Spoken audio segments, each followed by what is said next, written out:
Hello and welcome to the Weeball Podcast. I'm Luke Thomas. Joining me as always is Tyler DeSena, and today we have another mock draft for you. Another what would we do, but we're flipping the picks this time. Tyler, how are you feeling about this? Feeling good. Certainly, what we would do is probably not what much more experienced NFL general managers and coaches would do, Very but wrong. still going to be, an interesting process. We're probably going to do, one more predictive mock after this, but I'm always down to, share my opinion and see what yours is. Yeah, I mean, these are a lot more fun for us, I think. There's not as much pressure to get, these right. These are just players we like and players we want on certain teams. Like, I won't always take the best player. I might take the best fit. So these are always more interesting. They're always more fun, in my opinion. We're gonna get right into it. We flipped the picks from last time. So last time you had the odds. This time I will have the odds and you will have the evens. And we're gonna get it started. QB1's coming off the board. And it looks like this might happen in real life. Bryce Young, Carolina Panther. Finn, that's all we need to say. It should Yeah. happen. It feels like it's gonna happen. I don't know how much people have been following rumors and stuff, but it's looking rather likely. Yeah, I mean, I think as of the last, 24 hours, we saw that he was canceling his meetings with the rest of the team. So he obviously knows that he's going somewhere in the top two. But all the signs seem to be pointing to the fact that he could be going number one. And obviously, he's your QB1. So that's going to be who you end up taking. And I think it's a great fit. I think it's a great pick. I think that team, when I looked at it on paper, I was like, oh, this is a good team built for CJ Stroud. But it's certainly a good team for Bryce Young as well. I think that a Yes. lot of the stuff that they're good at is actually similar, as different a prospect as they are. But moving on, you took your QB1. I'm going to take mine. Anthony Richardson going number two to the Texans. I mean, I think that this gives Houston a whole different layer to that San Francisco style offense they're bringing in. We saw what Kyle Shanahan tried to do with Trey Lance. Obviously, injuries, other factors. We haven't gotten to see much of Trey Lance to this point, but it's clear that people in that building wanted to see something, evolve with that offense, add another layer. And Anthony Richardson is probably the most freakish quarterback we've seen in the draft since, I don't know, Cam Newton. So I think putting him somewhere where he can not only have a good structure around him as far as play calling is concerned, but also elevate the offense. Come on, man. I think it's a great fit. So we all know Tyler loves freaks. And personally, I'm gonna take a freak at number three. And that man is Will Anderson. He's the best defensive player in this class, without a doubt, in my mind. He's probably the best player in this class, but it doesn't make sense for Carolina to go with the defensive player. So, in my opinion, I think he should be the number two player off the board. But you had that pick. Will Anderson Jr. is an Arizona Cardinal. It just makes sense. Get your cornerstone, trade Kyler if it doesn't work out this year, and then just keep it rolling next year with a new quarterback. Yeah, the amount of star to superstar talent on that roster is probably the least in the entire league right now. It's Kyler, and I'm going to assume DeAndre Hopkins probably does not play at another down as a Cardinal. So, could you name another guy who's in the star tier? It's Kyler, and who else? So, Buda like, Baker. Buda's probably gone too. He's He just also demanded gone. a Exactly. trade. That was my So, point. Let's leave there's me there. nobody. Yeah, exactly. I like the alley oop there, but there's just nobody. There's just not enough star talent there. So getting the best defensive player in the class, getting a cornerstone, and then maybe you trade those guys, you get a few more picks, and you can build some depth in a year where you're probably not going to be very good without Kyler. I think it's a great fit. Moving on, number four. I took honestly, I think that Will Anderson, along with you, is the best defensive player in this class. But I took my favorite defensive player in this class at number four. And you're probably thinking, you know, weird. Maybe you were thinking the Colts quarterbacks, but I figured this team probably wants a freak at quarterback. And there's one sitting out there that, could be had via trade, and that's Lamar Jackson. So I'm kind of packaging that into this pick. I took Christian Gonzalez at number four for the Colts. I figured let's go get a shutdown corner, and then we're going to throw the bag and the rest of our picks at Lamar Jackson. Go secure the quarterback. Hopefully, he may not play another down in Baltimore. If not, let's try to take advantage of that. And then on top of it, get a guy who has the potential to be and already looks like, from his college tape, a potential shutdown corner. Yeah, I like that pick. I don't know how to feel about it because obviously all we've seen is quarterback, quarterback, quarterback, quarterback for them. Um, but man, that's a good pick because Christian Gonzalez is a very good football player. Everybody knows that doing prospect interviews, talking on a podcast 2-3 times a week, it comes with a necessary confidence that you have to have. And one thing that really improves confidence is the new and improved Performance Package 4.0 by Manscaped. It has arrived, and oh man, is it a game changer. Inside this package, you'll find their Lawnmower 4.0 trimmer, Weed Whacker ear and nose hair trimmer, Crop Preserver ball deodorant, Crop Reviver toner, performance boxer briefs, and a travel bag to hold all of these goodies. First off, the Lawnmower 4.0. This trimmer is the future of grooming and, dare I say, the greatest ball trimmer ever. I am blown away by the performance and craftsmanship of this trimmer. Their 4th generation trimmer offers cutting edge ceramic blade to help reduce grooming accidents thanks to their advanced skin safe technology. Their Lawnmower 4.0 is waterproof and also has a 4000K LED spotlight so you can get a more precise shave. Because this trimmer is waterproof, you can say goodbye to the mess on the bathroom floor. If you thought that was good, but want to take your grooming even further to the next level, the Performance Package 4.0 also includes the Weed Whacker ears and nose hair trimmer. The Weed Whacker is also waterproof and provides proprietary skin-safe technology, which helps reduce nicks, snags, and tugs in those delicate nose holes. The Crop Preserver below the waist deodorant and Crop Reviver below the waist toner will change the way you approach your daily hygiene routine. Manscaped even threw in 2 free gifts in this Performance Package 4.0, the boxers and the shed travel bag. Bring your comfort in boxers to another level. It's time to take care of yourself. Go to manscaped.com and get 20% off with code WEBALL. That is WEBALL, WEBALL. Make sure to use it on your next purchase with Manscaped for 20% off. Speaking of good football players, this isn't a pick I want to make, right? I know it's a what would we do. It's not a pick I want to make, but I don't think, like, in the back of my mind, they don't go quarterback here. So I'm going Tyree Wilson. I think Tyree is as high as he is on my board, mostly because of upside. But he's a good football player, and I think, in a class like this, you got to take some risks. So I went with Tyree. Let's be real. There aren't 5 top 5 talents in this draft class if you're not taking into account quarterbacks. So you've got to be able to go out and get somebody that, if he hits his ceiling, is a top 5 talent. And that's exactly what Tyree Wilson is. Moving on, number 6. I'm going to be real. This isn't my favorite fit when it comes to a quarterback, going to the Lions. But I figured, he fell this far. I don't think that he would fall farther than this. And being able to get somebody that some people are probably going to have as QB1, it's CJ Stroud going to the Lions. Obviously, a very similar skill set to Jared Goff, but somebody who can do a lot more potentially if he plays how he did in the Georgia game, doing all the off-script stuff. He's a better, pure accuracy thrower of the football.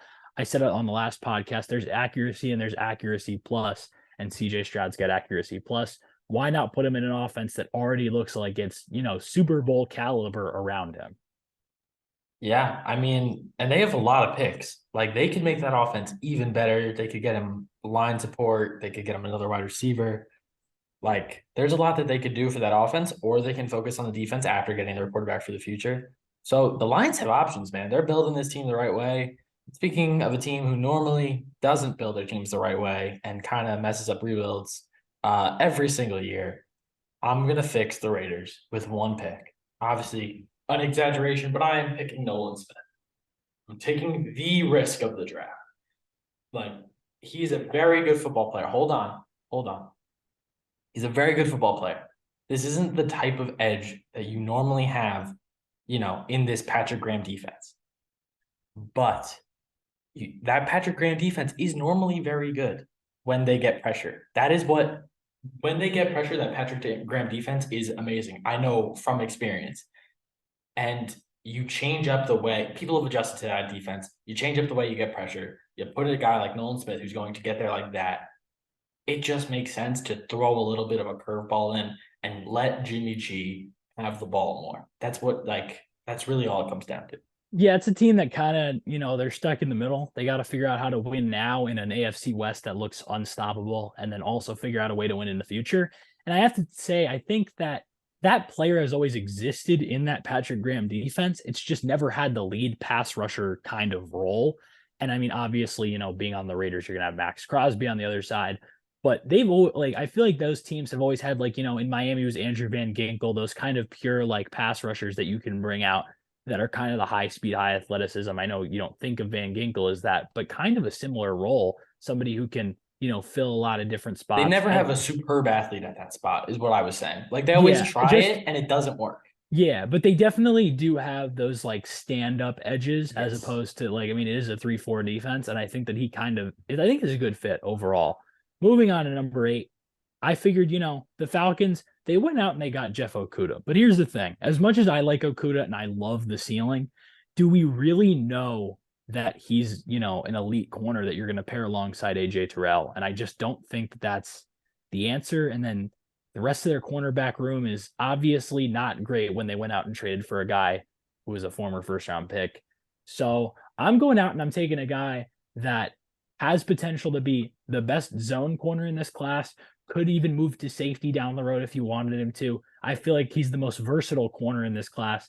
Devon Witherspoon out of Illinois. I feel like he's got some of the man cover skills, immediately can slide in as one of the better zone corners in this league, can get in on run support. That Atlanta defense likes to play physical. Why not get a guy who can play up on the line like that and go make plays in the run game? Like I said, just super versatile, makes a bunch of plays. I feel like he would be a good fit in Atlanta. So we're gonna move along. That's a great fit, all that good stuff. I have the Bears. Protect your quarterback, win football games. That should be the goal. Protect Justin Fields, win football games. Those are your goals.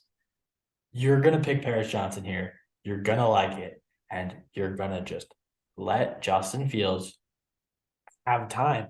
Let him think. He needs time to think. He's not the quickest processor on the football field. He's steadily improving.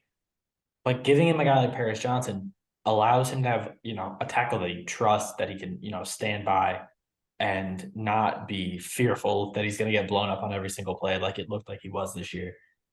So this is a pick to help Justin Fields. You traded down. You clearly went all in on him. This is the move. You got to do. Yeah, it's step 1, acquire a receiver. You did that with DJ Moore. Step 2, acquire an offensive tackle. You're doing that right now. Step 3, hopefully profit. So we'll see where that goes. Moving on, the fact that he fell this far, kind of crazy. And this is a team that already took a Georgia defensive lineman last year in the Eagles. They just lost Javon Hargrave. And as much as I applauded them for making a move the year prior to go out and replace him, this is just what the Eagles do so well. At this point, are you really not gonna? Are you gonna pass up Jalen Carter at number 10? I just don't think that you will. That was my pick. If you could somehow pair him along with Jordan Davis and both of them turn into the players that we think they could be, that could be an unstoppable inside duo. They're already the best rushing team in the league. Imagine if they become the best rush defense team in the league. I mean, they were already great last year, made a Super Bowl, continuing those pipelines. They just paid Jalen Hurts. And honestly, I have to say, I think it's a really good contract. You have the pieces to go win now. Why not go out and continue to build on your strengths? Jalen Carter, you're a Philadelphia Eagle. Yeah, we don't really know what's going to happen with this situation. But we're hoping for the best for Jalen Carter mentally, because obviously he didn't look great at his pro day. So we are going to move on to the Titans. Listen, it's not my first choice alignment, although I think he is a very, very good alignment, but it's the weird in-between thing that kind of, it puts questions out there, it puts questions in your brain.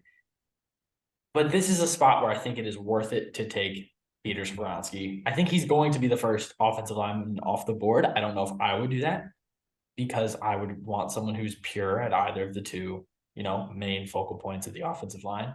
But I think Peter Skoronski is a good football player, man. And putting him in Tennessee, just kind of, if I'm that GM, I don't want to force the Will Levis decision just because he's available here. You're a brand new GM. You don't have to make that decision yet. You still have Tannehill.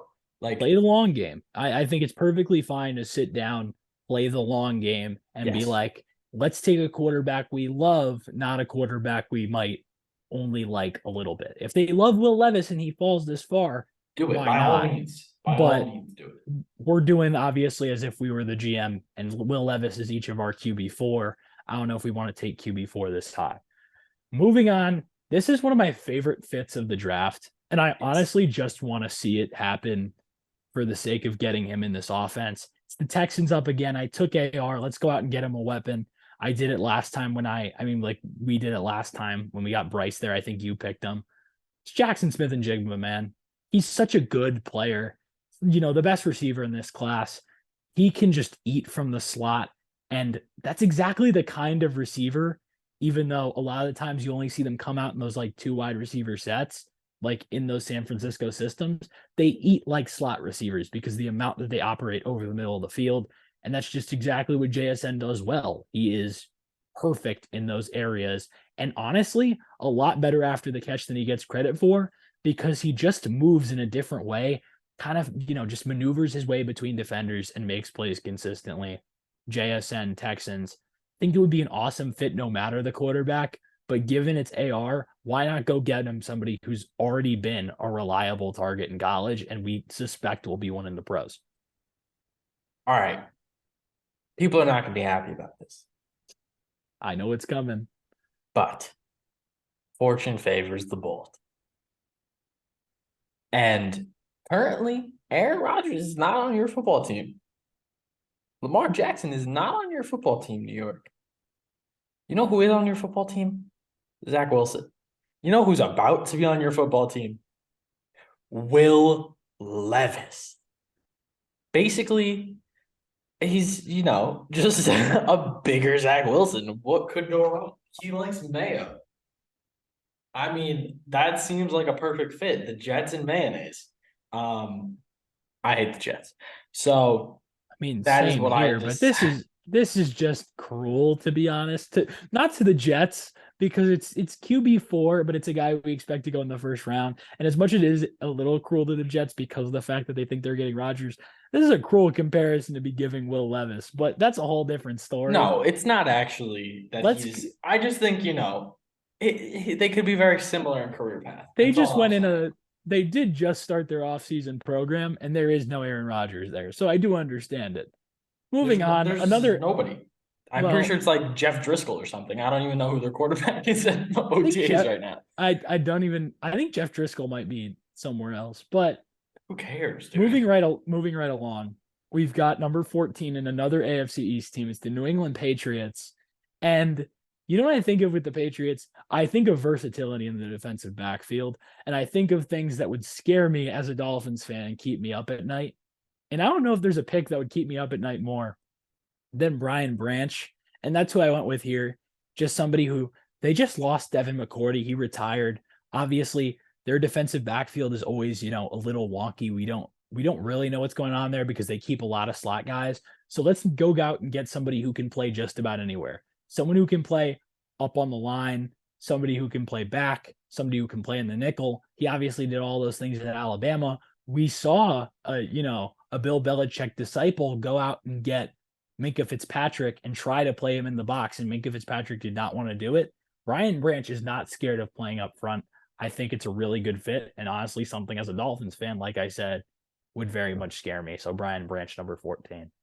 All right, folks.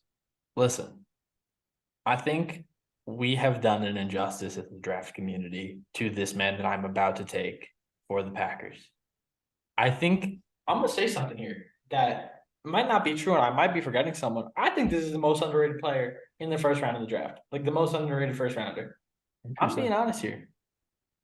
I think that Myles Murphy is a top tier edge rusher in the future. Like, I think once he gets there, he's going to be a top tier edge rusher. I think he's better than Lucas Van Ness. I think he's better than a few other guys who people think are extremely, extremely good. I think we have done a disservice to this man. And for that reason, he's a Packer. I mean, they love their their edge Freaks. rusher, their You love freak freaks edge too. rushers. You're a big freaky Hey, guy. me and the me and the Packers, we've got some things in common, I guess.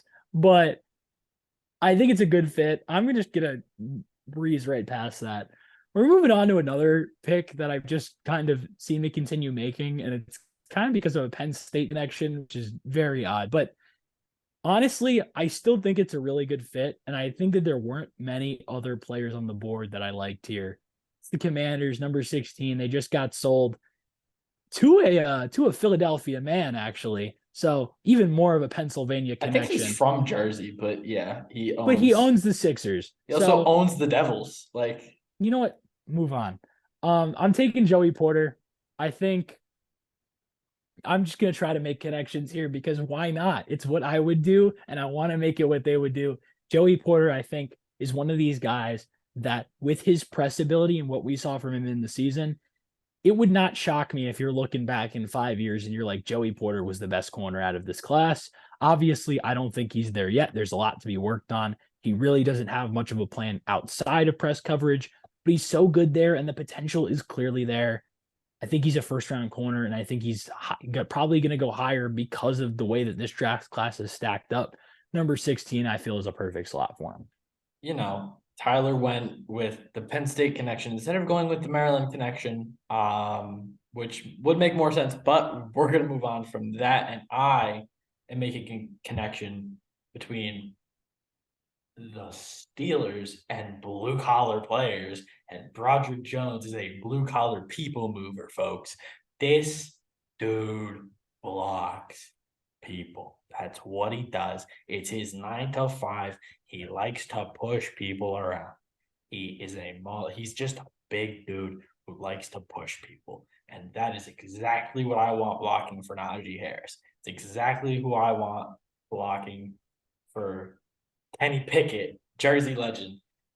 It's just, it has to happen. I think it's the perfect pick for them.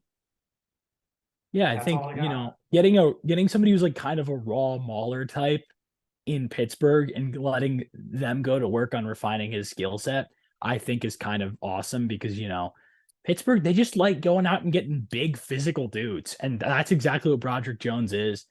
And, you were talking about me not taking Deontay Banks earlier. And part of it may have been that I wanted to see this fit because I think it's another player here, as now the Lions have traded Jeff Okudah. I think them taking Deontay Banks, which is what I have them doing, would just be the perfect destination for him to potentially become the corner that we all see in his future. If he can refine his technique, he's a track athlete, man. That's just how he runs. Like, that's how he plays. But it's not all there yet, but you see flashes of a guy, just like I was talking about with Porter, where in 5 years you say, hey, Deontay Banks became a top 5 corner in the NFL. With the right coaching staff, I 100% believe that it's possible. I think corner is still a need for them because obviously you just traded Okudah, and a lot of the guys you brought in are not guys Risks. who can The risks. Yeah, you didn't bring in a cornerback one, and you brought in some guys who have had some injury issues in the past. Let's go out and get a guy with some high potential. You might, maybe you're sitting CJ Stroud for a year. That gives Deontay Banks another year to develop. I think it's a great fit. Give him some time and then potentially evolve into that superstar you want him to be. All right. I mentioned this guy earlier. With the Bucks, I'm taking Lucas Van Ness, mostly because I have no clue what the Bucks are going to do. And this isn't predictive, so I don't have to make an educated guess. I can just throw out the best player available and say, hey, there you go, pal. And he's the best player available. Former hockey player, absolute dog. Or maybe that was Jack Camp. I mixed them up because obviously I think it was Van Ness. I think it's Van Ness. Bro was a mauler. He played hockey. And imagine a guy that big coming at you on skates at full speed. Dude is an athlete, a bona fide athlete. And I think that, you let him develop. They're about to start a rebuild. So he'll have a few years to become a top tier edge rusher when they need him to, because Baker Mayfield's their starting quarterback. So they're clearly in a rebuild, very clearly, because Baker Mayfield's their starting quarterback. And that is all I have to say about that. Moving on. Yeah, number 20. Obviously, we've talked about it. I just have an affinity for freak athletes, and I just continue to take them, it seems. Seattle, I was looking at their roster. I'm like, who's a tight end on this team that I really like? And there weren't any. Noah Fant, obviously pretty solid, but I think you can go out and solidify and get somebody who essentially is a tackle playing tight end, and that's Darnell Washington. You've already got a freakish athlete in DK Metcalf playing receiver. You've got a running back in Kenneth Walker who had a really solid rookie season, but could use some more help up front. You already solidified those tackles on the offensive line. Let's just go out and straight up maul people. I feel like that was part of what Seattle kind of needed. They were really volatile last year. They took a lot of shots. I think Geno was like one of the leaders in the league in deep shots, and he was great at it. But you're not going to win games consistently targeting down the field like that. You need a consistent run game. And what can help that? A tight end who looks like an NBA power forward. I think it's a really good fit, and just somebody who can do a little bit of everything. Obviously, I haven't even talked about his pass catching ability, but that's obviously there. He's my tight end one, and I think Seattle will be a really good fit for him. Just the rich get richer when it comes to teams that have that much talent up front. Tyler loves freaks, man. He just keeps taking them. And speaking of freaks, listen, Chargers fans, I have to do this.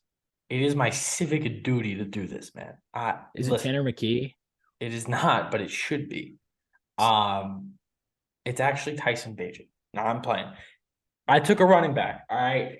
It looks like Eckler's out the door. I'm taking Bijan Robinson. I'm just doing it. I'm saying, hey, Eckler, you wanna take back what you said about wanting more money, because your replacement's here. You're about to get cut. Like, it's over. It's wrapped. We're not gonna trade you. So either you play and we have the greatest running back tandem in the league, or you don't play and we try and find a trade partner, or we try to cut you. We try to find a trade partner. Like, who knows? Let's see what they do with this. It could be fun. There's so much you could do with these two if you keep Eckler but I don't think that's happening. So Bijan Robinson, there you go, replacement. And now you have a guy who's going to be next to, what's his name? Justin Herbert for a very, very long time. I am so tired, folks. I am so sorry about that. I couldn't even remember Justin Herbert's name. It's okay. It's okay. And not only did you give them a replacement, you gave them, pretty much almost near a generational running back talent. He's a lot more than just he's a lot more than just a replacement for Austin Eckler, who honestly is not the runner I think a lot of people believe him to be. But moving right along, we talked to this guy, and maybe it's just that combining with the fact that it's yet another athletic freak, big shocker. But I think Baltimore still needs a receiver, and going out and getting somebody who could be an X on that team, combining that with a Rashad Bateman or the newly acquired Odell Beckham Jr., you have a lot of versatility there. And getting Quentin Johnston, he's been working, on the pass catching ability when it comes to, going up and grabbing it over the top. We saw more of it at the combine in Indianapolis. It looked more natural for him. And I think the potential's all there. That is a guy who has a potential to be a top 10 receiver in the league. So as Luke completely disappears, but that was he just disappearing act on me, which is what Quentin Johnston is going to do to DBs in the NFL. So number 22, Quentin Johnston, you're headed to Baltimore. Yeah, I am in a common room in my dorm, and a guy and a girl just walked in and turned the lights out. So that was not at all awkward, and I didn't want to say anything while you were speaking. But yeah, moving on. Listen, you need a corner, Vikings, and I don't like Keely Ringo enough to take him here. So I'm taking Cam Smith. He's gonna, go out there. He's gonna fight for you on every down. And that's what you need. You need a guy who could become a number one. Like, I don't think people are talking about his upside and his potential. This guy could become a number one corner, like, very easily. He could Without become a number one corner. So yeah, Cam Smith just makes sense to me in the Vikings because they desperately need cornerback help. It's not getting better for them. Yeah, and you never know. Maybe Brian Flores kind of learned the lesson a little bit to not just go with, freaks at cornerback. Maybe you want to take somebody who's a little more of a technician. And that's what Cam Smith is. Moving on to 24, I figured, Jacksonville, you just lost Jawan Taylor, got Walker Little, but is Walker Little really the answer? I'm not really sure. I went out and I took Darnell Wright, somebody who's probably, regarded as the best right tackle in this class. A lot of guys that went before are blindside left tackles. Darnell Wright is somebody who can, protect Trevor Lawrence on the other side and go out and just be a stalwart there. He's already a really good pass protector. We saw what he did against some of the top competition he played, Will Anderson, namely. He had a really good performance, to be honest. So I think getting Darnell Wright, obviously, I think he's a little undervalued in this class because he's a right tackle, but that just allows you to go sweep him up at 24 and continue this offense that really looks like it's about to hit a next level. You're bringing in Calvin Ridley. He obviously made some moves in free agency. I think, why not go out and just continue to solidify the unit? Yeah. So listen, I'm a Giants fan. I know we like this guy very, very much.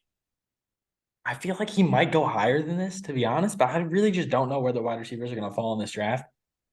So, what would you do? I would take Zay Flowers because he is an outside receiver. I don't care that he's short. He's an outside receiver. And we need someone to work with Isaiah Hodgins and go out there, catch passes, be explosive, make things happen.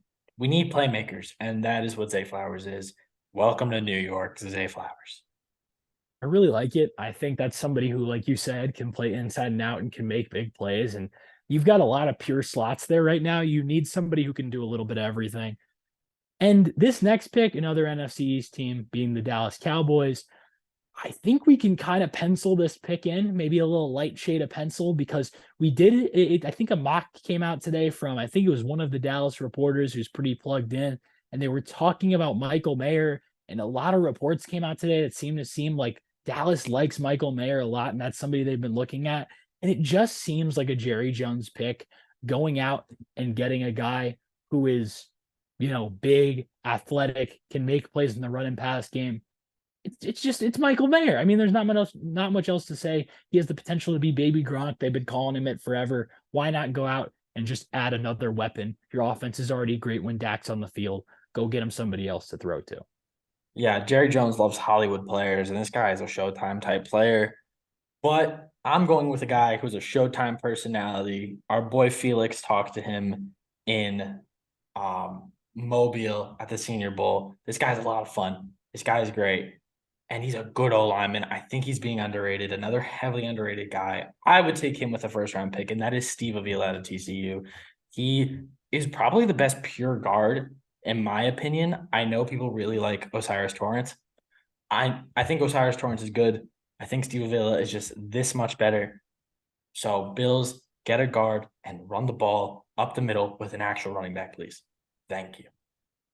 You play in Buffalo. Why not go get somebody who can maul? I think it's a great fit.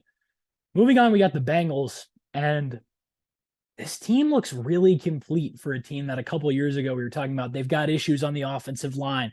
They've got issues, at receiver before they drafted Jamar Chase. There were a lot of issues with this team, and really they've filled a lot of them up. And sadly, that meant that there had to be a couple cap casualties this year. They did not go out and re-sign Hayden Hurst. But I think you're going out and getting Dalton Kincaid at number 28 would be an awesome fit. Somebody who, Joe Burrow obviously attacks downfield. Why not go get him another weapon and somebody who could just eat over the middle? Dalton Kincaid's the best pass catching tight end in this draft, bar none. I don't think that's much of a question. And he's just a vertical weapon. I think it's a perfect fit. There's not much else to say. All right, I'm going with my guy.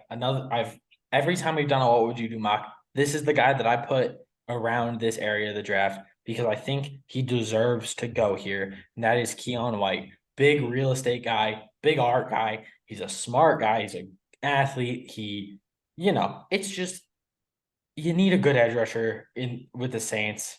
I don't think they have a guy other than what's his name? Cameron Jordan. Yes, there we go. Guys, I'm so tired. I apologize. They did just lose Marcus Davenport, so that's another edge that they did lose.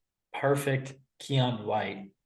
Get him to the quarterback. It will work. I promise. Yeah, I think it's an awesome fit. I think, kind of getting somebody who's bigger and can kind of play like an inside-out kind of role. I think Keon White's a great fit. And he still has speed. Moving on, we got Philly. And we were just talking about them filling up pipelines. But this team, as much as we want to talk about how good they could be down the road, and I really do think that they're built for dynastic success, a team that can go out and just kill it year in and year out. I want to go get them somebody who could just go be dominant for them right now. Rashad Penny's not the long-term answer at running back. Neither is Boston Scott. So let's go out and get somebody who's just flat out explosive. He's had comparisons to Jamal Charles. Let's go out and get Jahmyr Gibbs. I think in any other class, we'd be looking at him as an awesome running back. I think this is somebody who would be regarded as an RB1 in most classes. But because it's this year and because, we have Bijan Robinson, who's a generational type talent, Jahmyr Gibbs is kind of fallen by the wayside. And I think that just allows Philly to go be like, hey, we're at 30. We can go take a luxury pick. And I think that this one will work out a lot better than the Chiefs' luxury pick of the past, taking Clyde Edwards-Helaire. And with the final 31st overall pick, because Tyler's team likes to cheat, I am going with Adebawore. Adebawore, geez, that was bad. I am so tired. I'm dying on this podcast, people, but we got to get it done. It's for you guys. And he's just an athlete and he's so big. And I just think it's a lot of fun to see the Chiefs have a guy like this because their defense, their secondary is pretty good. Like, obviously they could add there, but I don't think there's anyone worth it here. I just think it's a lot of fun. They don't need a linebacker. They need someone who can get to the quarterback. Hey, the Ravens had Adebawore do linebacker drills. We never know where he could play. I'm gonna keep bringing it up. He could play linebacker if he drops 100 pounds. And with the way Andy Reid does things, you never know. We could see this dude in the backfield as a he'll play fullback too. We went like Dontari Poe. It'll be like Dontari Poe. It's perfect. This guy can do it all, according to the Ravens and according to me. And I think this is how you win another Super Bowl for Patrick Mahomes, is Adebawore.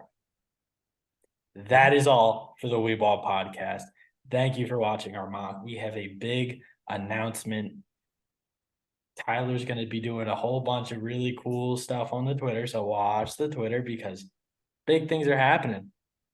Thank you for listening, watching, doing whatever you do. Like, comment, subscribe if you're on YouTube. If you're on Spotify, hey, go on that little review thing, click that 5 stars. If you don't want to click 5 stars, whatever you have to say it with your chest. Mean it. Thank you so much for all the support. And We Ball.